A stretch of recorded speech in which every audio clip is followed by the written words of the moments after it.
Article de challenge qui est payant, donc je vais pas pouvoir aller au bout. Terrible. Bon, on va avoir l'info principale. Renault va produire sa future R5 en moins de 10 heures. Seulement, un record qui égale Tesla. Avec un cycle de production de 3 à 4 heures inférieur au constructeur japonais, champion en la matière. Un sérieux gage de rentabilité.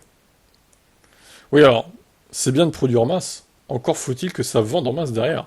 Ce qui n'est pas gagné, on va pas se mentir, hein. Surtout si le prix est beaucoup trop élevé au final. Donc ils font des tests apparemment déjà. Nous roulons actuellement les voitures, explique Achanji Le Borgne.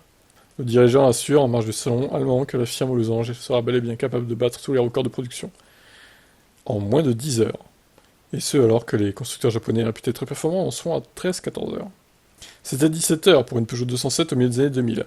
Moins de 10 heures, ça représente un cycle de production quasi record dont les experts doutaient il y a quelques mois que ce fût possible. Renault se retrouverait au niveau de Tesla, qui revendique un temps de fabrication de 9 heures seulement. Ce n'est pas une hypothèse, nous y sommes déjà. Pour une meilleure rentabilité des véhicules, nous aurons diminué de 43% la diversité de nos voitures entre 2019 et 2024, indique également Gilles Le Borgne. Or, la diversité sur la chaîne de montage coûte cher. Ça contribue à la baisse du nombre d'heures nécessaires pour produire la future R5 et la R4 qui suivra.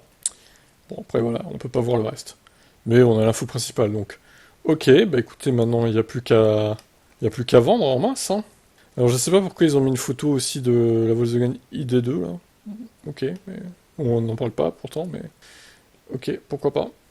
Donc maintenant c'est bien de produire en masse, il faut vendre en masse chez Renault. Qu'en pensez-vous?